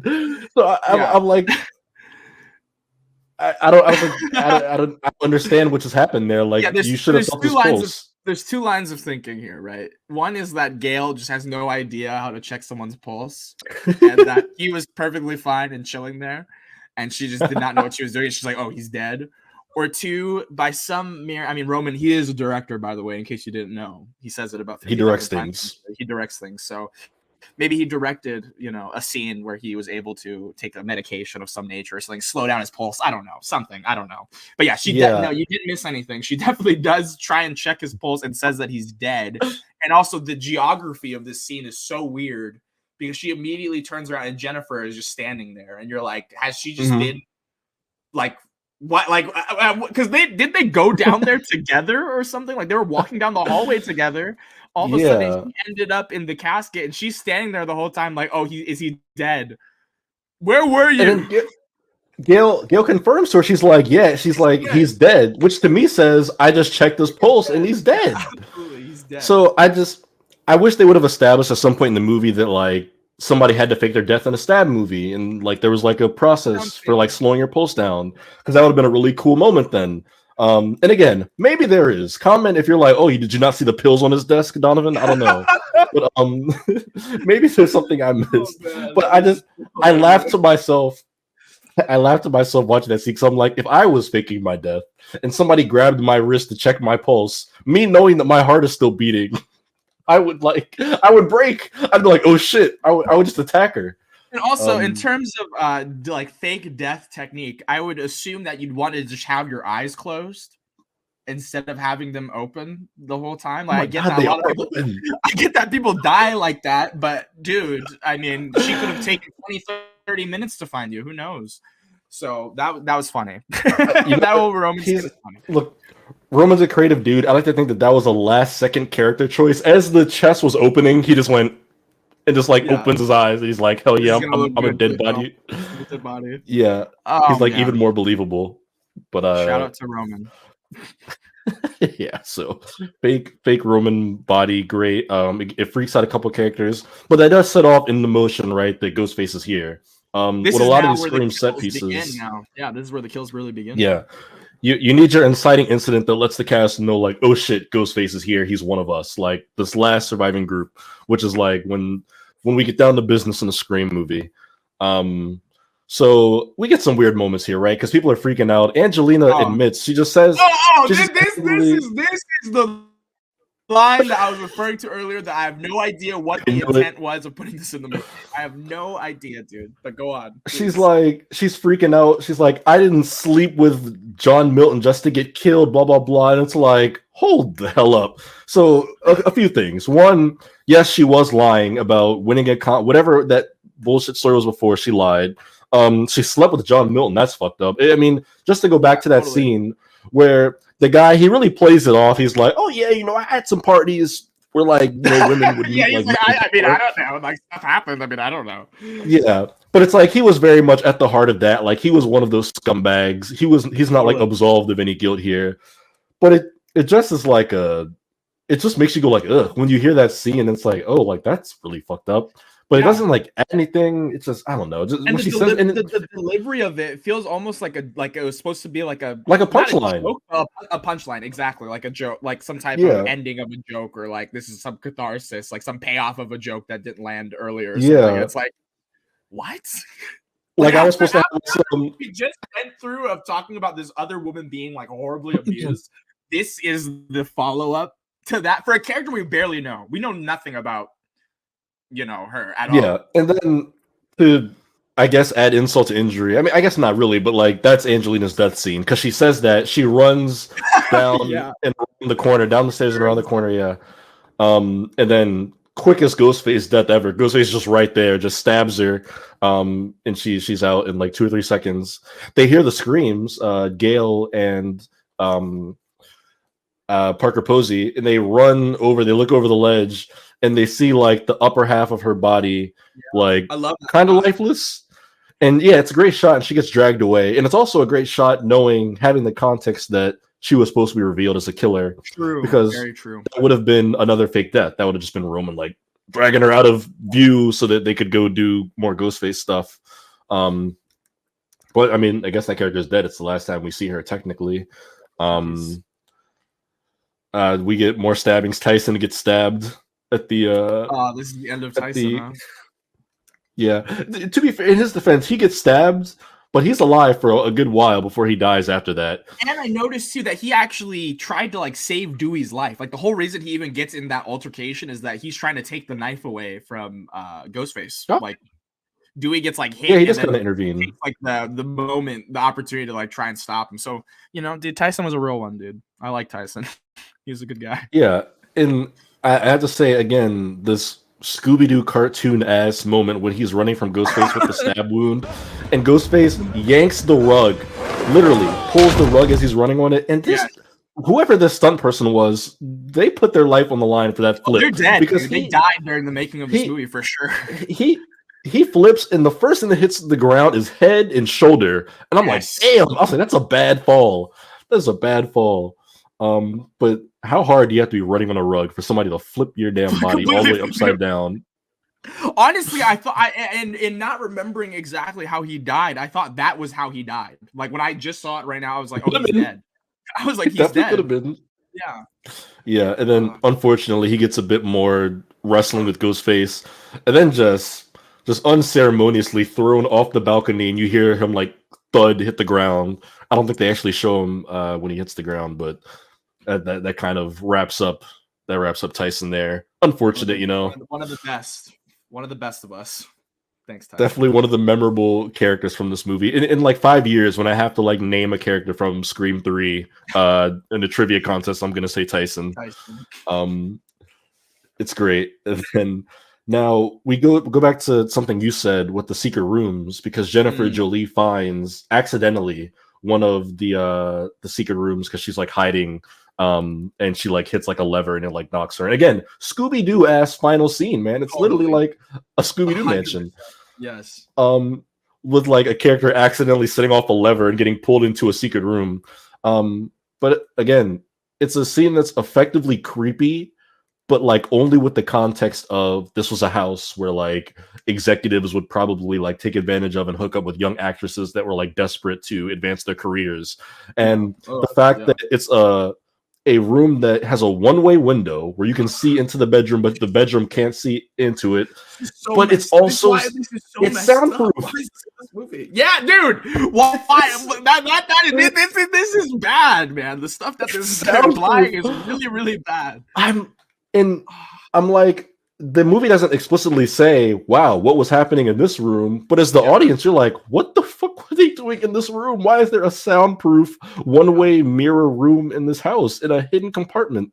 Yeah, and it's bad. And admittedly, it makes for a good death scene because Gail and Dewey are in the room and she's banging. And on their end, all they're getting is like a light, like thud vibration on the mirror. They don't hear shit. And then Dewey gets the bright idea to just start shooting glass, which he could have killed her so easily. I was like, I was half expecting him to just like shoot her, and she fell out. You know what I mean? Yeah. I was just like, geez, if Ghostface doesn't kill her, Dewey will. So yeah, he shoots out all the panels in a row as she's going down them. He shoots the last one and she falls through, but it's too late because Ghostface got to her before they shoot the glass. Which, you know what? I think although I love Tyson, I think Jennifer Jolie is the one new character, like cast member death, that I was actually bummed about. I kind of wanted her to survive. Like, I knew Totally, she yeah. died in the movie, but I was like, it would be kind of cool if Jennifer Jolie survived this movie. Maybe she never shows up again, And how but I funny don't would it know. have been too if she like did like a fake report like outside the house at the end of this movie or something? Like this movie could have a scene like that that within it, and they should have really that committed to that. that would have actually been really brilliant. I'm not like mad, like, oh, you shouldn't have killed her, but I do For think sure. in my head like that would been really fun if she survived this movie, because I don't think any of the new like cast members do. No, Um, not but a yeah, single one. yeah, she's dead. We're getting real down. We're getting real thin here on our numbers. I think at this point they realized that like Sydney is not in this house. She did not tell them to come here. Um, Ghostface does another cartoony ass move where he throws the Oh my knife god. up Throwing the the stairs Warfare at 3 like Dewey. final kill cam, dude. It is like modern warfare throwing knife moment. Hits Dewey in the head with the butt of the knife. Dope, very But cartoon again, moment. with the butt of the knife perfectly. Perfectly. Which then thus sends him falling face first down these wooden steps.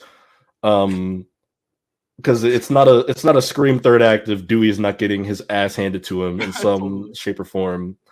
He has Uh, competition in this movie, though. I feel like Kincaid really like gets his ass horrendously kicked for the last like 15 minutes of this movie. It's like he's waking up and then getting the crap kicked out of him again, getting shot, getting punched in the face, and it's just like, wow, man, I'm sorry, Kincaid. You're a he good guy after all, I he guess.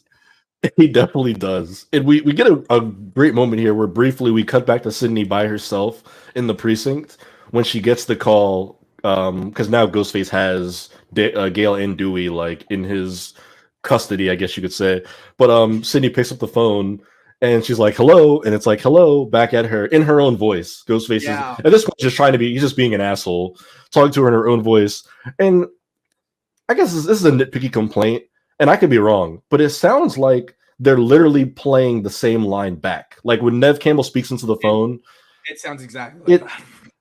it's the exact same line read like being played back, and I'm like, you could have just had her say it twice in maybe like a slightly I, different I cadence. I hate when movies do that, or like they'll show a Yeah, flashback of a scene that was actually in the movie and they say something completely differently. It's like, why? How hard would it have been to just do this one more time? because Just one time. yeah, my thing is, if you have the voice say the line back in her voice but slightly differently, it's even scarier because she knows like that's creepy. Because That's not me. she just thinks Yeah, it's an yeah, she just thinks it's an echo, which what everybody else would think because it's literally like verbatim the exact same phrasing. But if it had like, imagine if it just like started saying like other shit like in her voice to her, that would have been like really creepy. That would have yeah. made for a great moment. But again, she's like, I only hear myself, and then picks up again, and then great Ghostface line where it's like, I only hear you too, Sydney. And then you hear Dewey and Gale screaming in the background. This is how we're luring Sydney to the Milton house. Another great Ghostface line here. It's like, it's hard being friends with you, Sydney. When you're friends with Sydney, you die.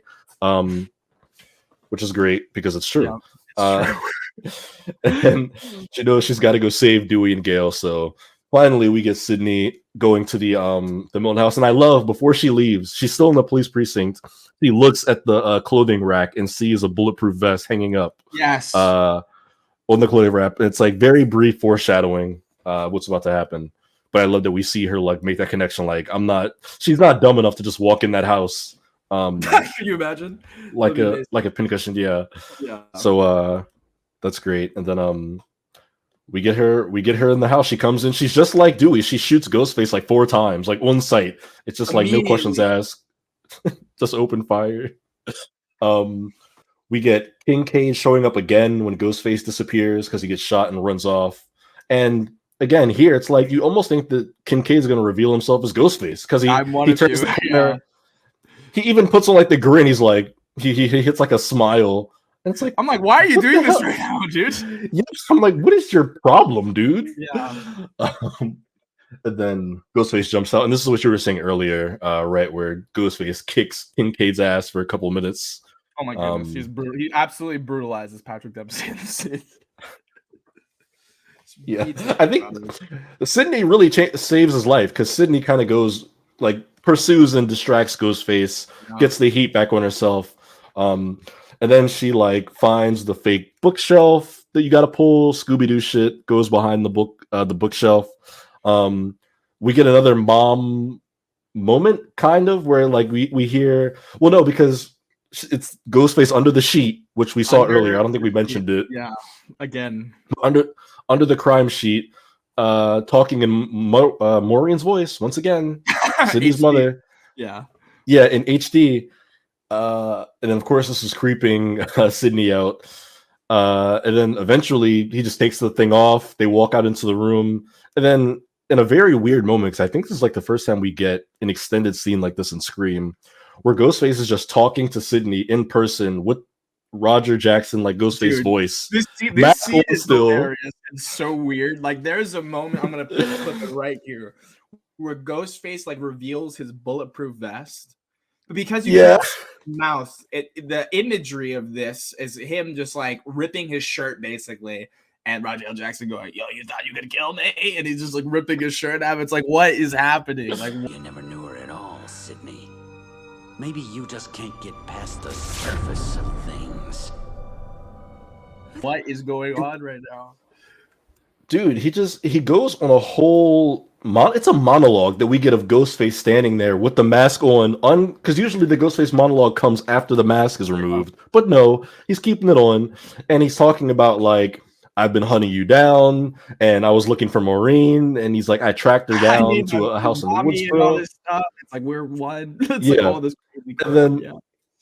it all builds up. He's like, it all culminates, and it's like, she turned me away, her own son. And then he pulls the mask off, You're and like, it's Roman. Roman. Roman? It's just again Scooby Doo moment where it's like Mayor Jenkins. Um, Roman. What? yeah, Yeah. and that's the big reveal is that Roman was the illegitimate child of So Maureen dumb. Prescott, This Sydney's is the half brother. dumbest thing about this movie right now. What we're Um, talking she when she went to Hollywood for those 2 years, one of those executives, I think it's Milton or one of them, whoever knocks her up. She has this child. It's Roman. She pretty much abandons the child, leaves him behind, goes back to Woodsboro. Doesn't want to be involved with him because that she wants to leave that life behind. Roman, I guess, goes visit. Roman went to Woodsboro, Physically was there. Yeah, he went there. knocked on their door where Sidney Prescott lived, and the mom was like, "Nah, I don't know you. Like, fuck off. I'm not Rena Reynolds anymore." And that is what angered him and led him to set in motion the acts that kick off Scream 1996. He is the one that like films Maureen meeting at the motel with Billy's mother, not Billy's mother, Billy's father. I'm sorry, Billy's mother. had the reference had the reference our favorite life of Scream 2. But the footage of Maureen and Billy's father at the motel showed it to Billy, psyched him out to go kill Maureen, and Stu was just his lackey. This So weird. the fact that he was the puppet master of the killings in Scream, it is not. It is a bad reveal. I hate the retconning shit. I can't stand it. You're telling me this character was around this whole movie when he wasn't really there. And we have alluded to it in our episodes for 1 and 2 where we talk about like the motive and stuff, how there's like more to it. I know they said at the end of Scream 2 there was originally going to be a third killer standing on top of the watchtower, and that was supposed to be Roman or whatever. Why the fuck would he have been all the way across in Ohio in the Ghostface costume? There's a theory that in Scream 1, in the bathroom scene, that was Roman because it didn't like logically it didn't make sense that Stu or Billy would be there, but it doesn't make any sense that Roman would be there either. It's just it's a retcon that recontextualizes the other movies and makes them worse retroactively is a bad retcon. Like if you rewatch Scream 1 and you've got Scream 3 in mind, that movie is like less enjoyable. Like that's bad. No, it is. But It is. yeah, I cannot. yeah, I think that the problem with it is the fact that Billy seemed so evil in the first Scream. Stu seemed like he was obviously pressured or tricked. He seemed like a sick dude as well, but it's clear that they were both very mentally like unstable people. But this movie kind of implies that Billy was just set off because he saw a video one time, like enough to not only kill someone, but they say in the first one that they raped her mom as well. What does that have to do with Roman's plan? You know, and like these are things that don't correlate or tie in together and don't make sense at the end of the day. And yeah, this is probably my least, other than the Jamie Kennedy scene. Like this is like the worst part of this movie by a long mile because it's just so bafflingly dumb, and especially because it's Roman, dude. Because it's Roman. It's like this is the character that did all this. Like if they gave him, I mean, a lot more, they would have had to given him a lot more, either in the explanation or in his time not known as the killer, to really let this character's reveal matter and mean something beyond it just changing the story of the original film for no reason. And that's what it feels like. It feels like they didn't know what to do, and they were like, "Oh, it's her brother," and then that's it. You know? Yeah. It's unfortunately where like the whole movie falls apart. Not to be like dramatic, but really though, with a Scream movie, they build up the mystery, who done it. That killer reveal is really what makes or breaks a Scream movie. Like it's all about that third act. You know, there's so much build up to it. Obviously, Scream 1's at the bar. I think Scream 2 has a great killer reveal. And I think they do it. I think they rebound greatly because I think 4 and 5 have great final acts as well. Totally, but boy. At 3, when it's revealed that it's Roman, even like not only does it make like the other movies kind of worse, it makes 3 worse. Like in retroactively, like totally 3 is less enjoyable. Although I laugh at the line where he's like introducing himself after he takes the mask off. He's like Roman Bridger, director, brother, and director. This is the first time, and it's bizarre to think. This is the first time that these characters meet. Sydney does not know. She doesn't even know who he is, dude. She doesn't know who he is. That's again why it's so mind-bogglingly stupid. If Sydney had been in LA from the start and she was there on set with the weird Roman shit, and maybe like her and Roman had some scenes where he was like really weird and like literally kissing towards her. Just one scene, maybe even to like allude to this happening at some point. This being the finale. Imagine this was going to be the finale, dude. This was the ending of Scream. Was this? Yeah. Not only was it going to be, it was like we have to remember there was 11 years between this and Scream 4. This was the end of Scream for a long time. And yeah, that's it. And I mean, Sydney really, she should just be like, who are you? Like Gail, Dewey, the Statcast, they had all these moments with Roman that build up to that mystery. Sydney was not present for any of that. Nobody has told her that this person exists. He takes the mask off and she literally does not know who she's looking at. Like in Scream 2, there's no real scene between Sydney and Mrs. Loomis, but she knows her because that was her ex-boyfriend's mom. They had a relationship. So she instantly recognizes her. There's no recollection of Roman, and I feel like that's just such a bad like screenwriting moment.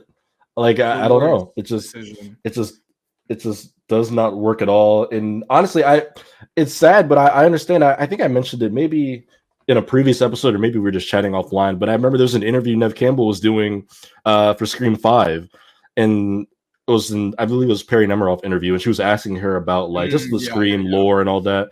And she made a comment about how like, oh, do you think that was like Roman in the beginning, like in the bathroom in Scream 1? And she's even like saying that she like forgot that he was the killer in Scream 3. She was like, wait, who was the killer in Scream 3 again? She's like, oh yeah, it was Roman. And I was like, even Nev Campbell's like, oh, like yeah, he was the character, because it's just such a random, unnecessary, nonsensical, unimpactful reveal. I mean, you just nailed it. Unimpactful, because it's like this last like 15 minutes of this movie is a little painful. Like right when this reveal like starts till the end, till like I like the final scene, but until that point when this concludes, it's like it just goes on, and it feels longer than any stretch of scenes in this movie, because the reveal in itself is him explaining all of what we just talked about just now in dialogue form for about 4 minutes or so. And then they have like a little bit of a fight, a little bit of a chase. And this is the thing. Good performance from the guy that played Roman. Just not an intimidating or scary character. Fully, yeah. Out at all. And I think that really makes this movie like that. That is why this movie is so highly contentious with Scream fans. I think is just that this last bit of this movie is just really, really rough, no matter how much you enjoy the rest of it. 100%. And I have to say, I think Scott Foley, who plays Roman Bridger, I think he's great in this movie. I don't think he's like giving a bad performance. He is playing that character to a T. Like, he is not the reason that this does not work. That'll fall on folks that are not on camera for this movie. But he even has the line where he finishes like giving his entire villain spiel, where he's like, "I'm a director. I direct." Like, that's because he directed Billy to put everything in motion. And I'm like, fuck off. Fuck off. And then I believe he kills Milton. He like slits his throat. Great. Get the garbage guy out of here, whatever. That was also such a weird thing too. The whole Milton being there thing, like him being shows a hostage. And the thing is too, is that they imply, and this is like some horrifically graphic stuff we're talking about, but they imply that multiple men abused Maureen on that same night in that screening room. And maybe Milton being one of them. And the fact that Milton could be Roman's dad and he just killed him, I thought that was an interesting idea, or could have been an interesting idea, that is just like his kill means absolutely nothing because he's just some dude that abused woman, and this is his weird funky house. And that's it. Yeah, I don't know if the like movie thought that was like a way to like give him comeuppance or not, but it just feels like a throwaway moment, really. And then Roman does some more whining about being like the unwanted, illegitimate child and like how he's gonna kill people and stuff. And then Sydney's like, she pretty much just tells him like, "Can you get on with this shit? Like, I've heard it before." Yeah, which is a great line from Sydney. This being like her third confrontation with a serial killer that's like out after her. And then Roman shoots Sydney in the chest twice, which. Good. This part is good, actually. It's a good moment because I think they set it up really well, because although the Jamie Kennedy cameo is awful in this movie, he says in that moment, in that monologue, he says to Sydney, he's like, this is the last movie, like anyone can die, even you, Sid. Like, that's right. So I think that the fact that they plant that seed earlier in the movie, and then we see Sydney get shot twice in the chest, I mean, I wasn't there in the theaters in 2000, but I could see that believably being like, "Oh shit, is Sydney gonna die in the last Scream movie?" And again, we had the like foreshadowing earlier with the bulletproof vest in the office, so I think that moment like makes sense. But yeah, she gets shot twice in the chest, and then Sydney has her moment where she's like, "We think alike," or I forget, maybe Roman says "We think alike." One of them says "We think alike," where she reveals that she has the bulletproof vest on. She stabs him through his chest and his vest, I guess. And again, in a moment that just doesn't feel like it's earned, she holds his hand while he dies. So freaking weird. Why is that happening? It's like this, like she has some moment of like, I can understand why she feels sympathetic for this dude, because it's like, she didn't do anything to him. Totally. Yeah, no, totally. But like, you just stabbed him. You just put a knife in his heart 30 seconds ago. And then you just like, you have this moment where you like grab his hand and you just make eye contact and you just hold him as he dies. And this is a random reference, but it almost reminded me of like in Rise of Skywalker when like Rey and Kylo Ren kiss. And I'm like, that moment doesn't make sense at all. I'm like, that doesn't make sense at all in this movie. Another moment that I absolutely do not like at all, too. Yeah. Exactly. Those are two things that I'm like, not have in those movies. I'm like, those two characters should not have this moment together. Is how I felt watching them hold hands. Yeah. And then even then, if you wanted there to be that slight moment of like brother sister reconciliation, it's undercut because they do the Scream moment of killer still alive. And especially the way Roman does it. I have to give Scott Foley full props for committing to this specific scene, because when he's getting lit up, bro, and he's screaming and like trying to run forward, like that is one of like the most distinct visuals of this film that I've always remembered. Great reemergence, and we like, shoot him in the head. He's up, he gets up because again, you got stabbed in the heart, but you're alive. It's a Scream movie. I get it. Although, again, it undercuts him holding hands with Sydney because maybe he just would have laid there and died. Yeah, exactly. Yeah, if he just had that moment with his sister and he can like die at peace, you wouldn't immediately jump up and try to kill her anyway. But yeah, so like Dewey's like shooting him in the chest. He hits him like 5 times. And again, like you said, Scott Foley just like so crazy. So crazy. Yeah, and then he finally gets shot in the head, and mercifully it's over. This sequence Thank God. in Milton's house Let is over. Milton's house sequence end. Please, let's get forward with this ending of this movie, please. Yeah. Oh, man. Yeah. What a fart for that movie to go out on. Luckily, credits don't roll there though. We get one last scene thank God, back at Sydney's home in the middle of nowhere. I love that she doesn't set the alarm on her house now. She doesn't like lock the door. She leaves it cracked open. I'm like, okay, well, I'm not even doing that. I was gonna say that was a little much though. That was a little much. She leaves the door cracked open. The wind blows it open all the way, and she just lets it go. She just looks at it. I'm like, weather must be nice. But really, Kinky's there with his like arm in a sling. I noticed that one is probably seen earlier in the movie, but next to her door, she has a flyer for her play from Scream 2. Oh wow, I didn't notice that. It's hanging up on her wall. Yeah. So again, another like nod to the previous movie. Great like detail that she's got that hanging up in her house. Sorry that acting career never really panned out for for Sydney. But we get Dewey proposing to Gale. Well, yeah, I love this moment. I love this moment. Where he hands her her book and he's like got the inside cut out. I've always wondered how you cut like holes in the books like that. But he's got like the ring in there. You gotta be the dewdrop. Yeah, that is a dewdrop thing. He proposes to her, which I have to say, ballsy move to propose to somebody you're not dating. That's very brave. I didn't even think about that. That's so true. Oh my goodness. Works, but I'm like, even though they had like come back together and like made amends, but still like propose to someone you are not like in a relationship with. That is very bold, and hats off to you, Dewey, because it works. They're officially engaged at the end of Scream 3.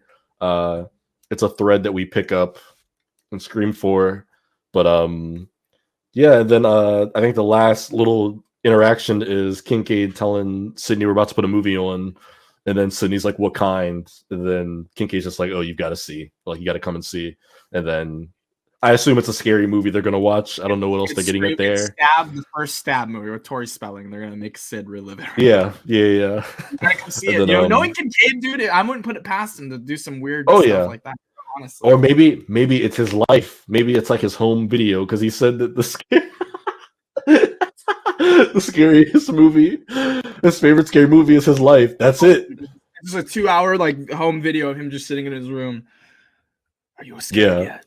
Oh, Kincaid. Him just having some like weird like Norman Bates moment in his bedroom. Kincaid.